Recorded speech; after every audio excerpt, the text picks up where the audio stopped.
Nous avons souvent envie d'avoir raison. C'est-à-dire qu'en tant qu'être humain, il y a quelque chose qu'on appelle l'ego que nous aimons vraiment flatter. Donc, souvent, quand tu es dans une discussion, que tu vois que tu commences, c'est comme si tu n'as pas raison, tu vas toujours avoir tendance à vouloir montrer, à vouloir prouver aux gens que tu as raison. Que oui, tu as raison. Et tout ça, comme je l'avais dit, c'est à cause de ton ego. Mais à quoi ça sert d'avoir raison si c'est pour perdre après? Et qu'est-ce que ça te sert qu'on dise oui, elle a raison, tout ça, mais à la fin de la journée, quand tu regardes, tu as perdu quelque chose. Bonjour la famille, comment est-ce que vous allez? J'espère que vous allez bien. Alors pour ma part, je me porte très bien et aujourd'hui nous allons commencer une série sur la reine Esther et nous allons prendre précisément la partie de Vashti. Nous allons voir quelles sont les leçons que nous pouvons apprendre. Donc le thème d'aujourd'hui, ça va être « Ne sois pas une enflammeuse ». Donc ici, lorsque nous regardons dans l'histoire d'Esther, nous allons regarder dans Esther 1, le verset 11.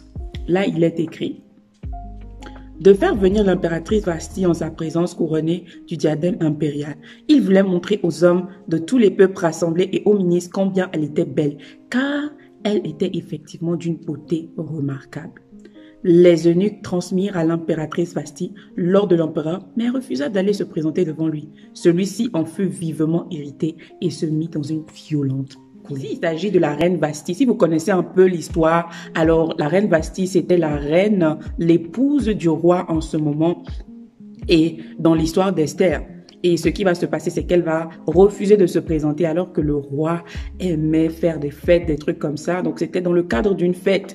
Et le roi va boire et il va être plus ou moins ivre. Il va lui demander de se présenter et elle va dire non, je ne me présente pas. Et ce qui va arriver par la suite, c'est qu'il va se mettre dans une très grande colère et il va finalement, sur les conseils de ses conseillers, la renvoyer. Donc, la première des choses que nous voyons ici, c'est que peut-être que Vashti avait raison. Peut-être qu'elle avait raison de ne pas vouloir vous présenter. Si par exemple, je vais vous donner un exemple, il y a quelqu'un qui est déjà sous l'influence d'une boisson forte. Lorsque la personne va vous demander de faire des choses, certainement que vous aurez une retenue parce que vous allez dire, mais cette personne-là, elle a perdu la tête. Donc peut-être qu'ici, la raison de Vashti, la Bible ne le dit pas, mais peut-être qu'une raison valable pour elle pourrait être que le roi, il a encore bu. Peut-être que c'était même pas sa première fois. Et il est ivre. Maintenant, peut-être, la Bible dit qu'elle avait aussi organisé une fête de son côté avec les femmes, etc. Donc, elle est dans sa fête à elle. Elle est en train de discuter avec les femmes. Imaginez un peu, certainement qu'elle avait invité des femmes de grand calibre, du genre des reines étrangères ou les grandes dames du royaume. Et là, son mari, ivre, vient dire, mais Vashti, viens te présenter devant les gens. Donc peut-être elle pouvait se dire, ah vraiment ce roi encore, c'est toujours lui. Il va encore aller, il va boire et après c'est moi qui en paie les pots cassés. Cette fois-ci là, les eunuques allaient dire au roi que je ne viens pas. Je ne viens pas pour cette fois-ci. Et finalement, le roi va se mettre en colère. Donc vous allez voir que souvent ce qui va se passer, c'est que vous allez être dans une position où vous aurez raison. Mais parfois, la raison, avoir raison ou montrer que vous avez raison n'est pas forcément la solution. Donc, toutes les batailles, la première leçon que vous devez retenir dans le cadre de notre thème, c'est que toutes les batailles ne valent pas la peine d'être menées. Imaginez un peu, il suffisait seulement d'aller se présenter. Dans le cadre de Vashti, il suffisait seulement d'aller se montrer au roi pour dire, oh, ok, roi, me voici. Et repartir, n'est-ce pas? Mais non, Vashti a choisi, ok, mais j'ai raison. Pourquoi est-ce que je vais aller me présenter encore? Pourquoi est-ce que je vais aller me présenter alors qu'il est ivre? Elle a choisi la raison et c'est ce qui s'est passé. Donc, tous les batailles, ça lui coûtait quoi d'aller juste se présenter? On ne disait pas qu'elle devait venir faire des choses bizarres. Non, il voulait juste qu'elle vienne se présenter. Donc, j'aimerais te dire, dans ta vie, parfois, il y a des choses, il faut peser le contre et le contre. Parfois, ça ne vaut même pas la peine. Ça ne vaut même pas la peine, en fait, de dire, de tirailler, de montrer que tu as raison, non. Parfois, la sagesse veut tout simplement, en fait, à cause de ce qui est en jeu, que tu abandonnes tout simplement la raison. Ici, vous voyez ce qu'elle a perdu. Elle a quand même perdu sa place de reine. Quelque chose qui n'est pas à négliger. Contre quoi? Une simple présentation. Donc, parfois, tu as juste besoin de découvrir. Vous discutez. Tu vois que là, tu as raison, mais ce qui est en jeu, ce n'est pas vraiment grand, n'est pas tort, que ce soit dans ton environnement, que ce soit dans ton travail, que ce soit dans la vie de tous les jours, dans ton foyer. N'hésite pas, parfois, c'est juste faire une concession. Tu n'as pas besoin de montrer. Le fait que tu dises que tu as raison ne va rien changer si tu as réellement raison, en fait. Donc, parfois, il faut faire des concessions. Donc, le deuxième conseil dont j'aimerais vous donner ici, c'est que parfois, il vaut mieux abandonner la raison pour pouvoir conserver. Et c'est ce dont je vous parlais. Donc, parfois, il y a certaines choses dans ta vie, pour pouvoir les garder, tu vas devoir faire des concessions. Tu n'auras pas envie, tu ne devras pas tout le temps montrer que oui, ton point doit passer, ce que tu penses, ça doit passer. Si ça ne passe pas, c'est grave. Non. Parfois, c'est ce qui est en jeu, comme je vous avais dit. Je prends un exemple. Tu es en train de discuter avec ton boss. Et ton boss te dit oui et tout, là tu n'as pas raison. Tu essaies de lui montrer clairement que ce que tu as fait et tout, tu avais raison de le faire. Et il insiste. Si tu continues, ça peut s'enchaîner dans une violente dispute et finalement tu perds ton job. Il faut toujours peser le pour et le contre. Est-ce que dans la situation où tu es en train de te trouver maintenant, face à la situation, face à la discussion, face à la dispute dans laquelle tu es impliqué et que la personne en face de toi, tu vois que vraiment cette personne ne veut rien lâcher. Est-ce que ce que tu vas perdre vaut la peine par rapport au simple fait d'avoir raison? Comme je disais avant ici, ça disait juste d'aller se présenter. Même si elle avait raison, au moins elle aurait conservé sa couronne. Parce que c'est toute une vie quand même. Et là, c'est juste un événement, une petite fête comme ça. Et en tant que fille de Dieu, l'humilité est un fruit de l'esprit. Donc, tu dois vraiment apprendre. Souvent, c'est l'humilité, en fait, qui va... Parfois, Dieu te permet de passer par des situations comme ça pour travailler ton caractère. Et parfois, tu vas voir que tu vas même être dans une discussion comme ça et le Saint-Esprit va mettre dans ton cœur de t'excuser, même quand tu n'as pas forcément raison. Et l'exemple qui me vient, c'est l'exemple de Jésus. Vous allez voir que on était en train de le frapper. On lui disait, voilà, on voulait lui poser des questions pour ce qui se justifiait. Il ne se justifiait pas lorsqu'il était devant l'épreuve la plus ultime de sa vie, tenez-vous bien. C'est-à-dire qu'il devait être tué. Mais il arrive à un moment donné, il ne s'est pas justifié, il n'a pas parlé et tout. Est-ce que Jésus était faible? Non, parce qu'il savait que l'enjeu était plus grand. Dans ce cas, il devait aller à la croix. Donc, il y a certaines choses dans la vie qui ne valent pas la peine de se battre pour. Il y a certaines choses dans la vie pour pouvoir conserver, tu devras juste faire des concessions. Ça ne veut pas forcément dire que tu es d'accord avec la personne qui est en face de toi, mais parfois ça veut tout simplement dire que tu es humble et ça veut tout simplement dire que tu sais ce qui est en jeu et que tu comprends que l'importance de cette chose-là, tu comprends que cette chose est plus importante que montrer que tu as raison. Parce qu'il y a deux choses différentes. Montrer que tu as raison, c'est différent que avoir raison. Tu peux avoir raison sans forcément le montrer. Dans le cas de la crucifixion de Jésus, il avait raison, mais il n'a pas montré parce que l'enjeu, les âmes, sa mission était en jeu. La prochaine leçon dont je vais te parler, c'est parfois la raison doit attendre parce que sur le moment, elle l'enflamme. Donc, si on revient au thème que j'avais donné, c'est ne sois pas une enflammeuse. Parce que parfois, quand on a envie de montrer qu'on a raison, on enflamme. On commence rapidement parce qu'on est dans notre sang, on est chaud, on devient chaud en fait parce que pour nous, on a raison. On comprend pas en fait pourquoi est-ce que la personne qui est en face de nous ne comprend pas. Et rapidement, souvent, c'est comme ça que les bagarres commencent, n'est-ce pas? Comme ça que les bagarres commencent. Donc parfois, il faut attendre. Parfois, tu ne vas pas parler sur le moment. Tu vois que la personne qui est en face de toi, elle insiste. Mais tu vois que ce qui est en jeu et tout, vaut mieux que je laisse. Même si je sais que la personne qui est en face de moi n'a pas forcément raison.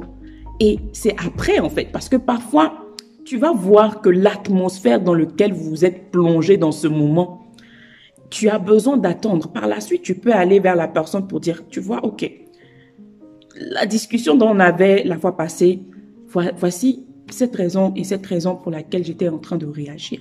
Et parfois, parce que le cœur de la personne est apaisé, Ce pourquoi il t'aurait pas écouté sur le moment, dans la bagarre, dans la discussion, dans le point, dans ce que vous étiez en train d'essayer de démontrer, de discuter, tu vas voir que la personne va accepter cela ou que la personne va comprendre. Parce que sur le moment, en fait, la personne n'était pas dans une position de recevoir ce que tu étais en train de lui donner comme conseil. Donc, c'est très important. Parfois, tu vas juste devoir attendre. Imaginez un peu, Vasti, dans notre histoire et tout, elle s'était présentée. Elle était allée se présenter devant le roi. Elle avait fait ce que le roi lui demandait. Et par la suite, quand la fête était finie et tout, elle allait voir le roi, elle allait dire, ah roi, vraiment, ce qui s'est passé là, j'ai pas beaucoup apprécié, hein. Moi, j'ai invité, toi-même, tu sais que j'ai invité des grandes dames. Toi-même, tu sais que j'étais en pleine dans mes occupations avec ces dernières. Et maintenant, tu viens, tu envoies les eunuques pour m'appeler sous l'effet de la boisson. Regarde, vraiment, le roi, j'ai pas aimé. Je suis convaincue que le roi ne serait pas en colère de la même manière que il était en colère parce que c'était devant ses invités. La situation n'était pas tout simplement propice. Donc, parfois, tu vas devoir faire des concessions. Ça ne veut pas dire que tu effaces complètement, mais c'est juste que le moment n'est pas bon, l'occasion n'est pas bonne. Tu veux parler, tu vois que, ce que je veux dire maintenant, la personne qui est en face de moi, si je dis ça, elle va s'enflammer. Beaucoup de personnes ont créé des colères, des trucs comme ça, des événements comme ça où plus rien n'était contrôlable. Parce que la personne, et en tant qu'enfant de Dieu, nous sommes appelés à être patients. Tu es appelé à être patiente. Parce que oui, souvent en tant que femme, on n'a pas cette patience-là, on parle beaucoup, donc on veut forcément parler et montrer. Mais il y a certaines situations où tu dois prendre du recul, tu dois te dire non, pas sur le moment, je vais le faire après, je vais attendre. Lorsque la personne, la température va descendre, lorsque l'atmosphère va être un peu plus calme, ce sera le bon moment pour moi de pouvoir expliquer. Ce sera le bon moment pour moi de pouvoir parler. Donc, que ce soit dans tes relations, que ce soit dans ton environnement, dans tout ce que tu fais, tu dois vraiment avoir cette jugeote-là de dire, là, ce n'est pas le bon moment de montrer. Parce que sinon, tu deviens enflammeuse. C'est-à-dire que tu actives le feu. Et ne donne jamais l'occasion à une personne en face de toi de faire ressortir en toi des choses qui ne sont pas les fruits de l'esprit. Des choses comme la colère. Parce que souvent, quand la colère monte, tu ne vois pas ce que tu dis, en fait. Tu n'as plus aucun contrôle. Parce que ce n'est plus toi maintenant qui parle, mais c'est la colère qui est en train de parler de toi. Et de toutes les manières, dans les autres séries, nous aurons l'occasion de rentrer en profondeur dans cela. Mais ce que tu dois retenir, c'est que tu dois toujours veiller à ce que ce qui sort de toi, ce soit le reflet des fruits de l'esprit. Tu n'enflammes pas. Lorsque tu vois qu'il y a un feu, ne va pas enflammer. Même s'il faut sacrifier la raison ou il faut attendre un moment avant de pouvoir avancer ton point. Ça en vaut la peine. Ça en vaut la peine. Je vais terminer par cette petite histoire. J'avais regardé une série et la personne, c'était une jeune dame qui passait. Et donc, du coup, la jeune dame, elle passait, c'était en Afrique. Donc, vous savez qu'en Afrique, on lave souvent, la plupart du temps, les habits à la main et des fois, on jette l'eau sur les bords de rue. Donc, elle passait, elle était bien habillée et tout. Et l'homme, en fait, c'était un musulman. Il a versé de l'eau sur l'homme. Qu'est-ce que la dame a fait? Elle s'est mise en colère. Elle a commencé à lui parler mal, Pourtant, c'était une chrétienne. Vraiment, tout ce qui était dans son cœur sous la colère, elle lui a dit. Comme si cela ne suffisait pas, alors que l'homme s'est excusé, elle a pris l'eau. Parce qu'il y avait une autre eau à côté de lui. Elle a versé sur l'homme en question. Vous pouvez un peu imaginer, elle a versé l'eau. Elle a reversé l'eau, alors que l'homme s'est excusé. Elle a fini de mal parler à l'homme. Et après, par la suite, maintenant, elle est partie. Alors que, ironie du sort, la sœur en question, c'est une sœur qui est dans le groupe d'évangélisation. Vous voyez, les femmes de feu qui prient. Quand il s'agit de prier là, c'est à elles qu'on demande de prier. Quand il s'agit vous voyez souvent, il y a certaines personnes qui sont tellement chaudes, on sait que quand on veut diriger la prière, c'est elles. Donc du coup, ils sont sortis en sortie d'évangélisation et ils étaient allés en groupe séparés. Donc elle est allée d'un côté, ils étaient 3 si je me rappelle bien. Donc, il y a l'homme, le garçon qui est allé d'un côté, elle était avec une autre sœur et ils sont allés de l'autre côté aussi. Et ce qui va se passer, c'est que finalement, la sœur finit d'évangéliser de son côté, elle vient. Donc, pendant ce moment, le garçon était en train d'évangéliser. Il était en train de parler à l'homme et devinez qui, à un homme, devinez qui, l'homme sur lequel elle avait jeté de l'eau. Donc, l'homme était en train d'être convaincu. Et donc, il voulait donner, c'était un musulman, il voulait donner sa vie à Jésus. Et ce qui va se passer, c'est que ils vont l'appeler, ils vont se rejoindre. Donc, les sœurs qui ont fini, elles vont se rejoindre, dont la sœur en question faisait partie. Quand le musulman a vu la sœur, il a dit que celle-là, elle fait partie de vous parce qu'ils étaient venus et tout pour rejoindre le frère. Il a dit que, en tout cas, si c'est fini, moi, je ne reçois plus Jésus. C'est comme ça, est-ce que votre Jésus là est... Non, non, non, non, non, je ne veux pas. Pourquoi? Parce qu'il s'est rappelé, la sœur avait agi sous le coup de la colère en ce moment. Imaginez, la sœur s'était calmée. La sœur n'avait pas enflammé la situation en prenant l'eau pour reverser sur l'homme. Pourtant, quelque chose qui était une erreur. Certainement qu'il aurait vu les fruits de l'esprit. Il aurait vu que cette sœur était une sœur très différente. Et il se serait dit, waouh, si c'est ce Jésus-là, je veux ce Jésus. Ce serait des confirmations. Donc, il ne faut pas que les gens te voient et que tu sois pour eux une affirmation du nom de Jésus. C'est pour ça que c'est très important. Ne sois pas une enflammeuse. Tu peux avoir raison. Quand tu vois que l'enjeu est plus grand, quand tu vois que ça peut entendre, n'hésite pas à le faire.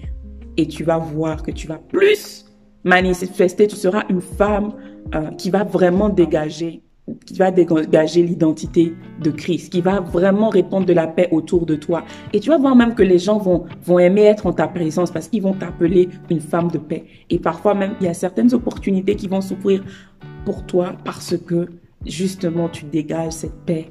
Tu n'es pas une enflammeuse, mais tu es une femme de paix. À la prochaine, continuons notre série.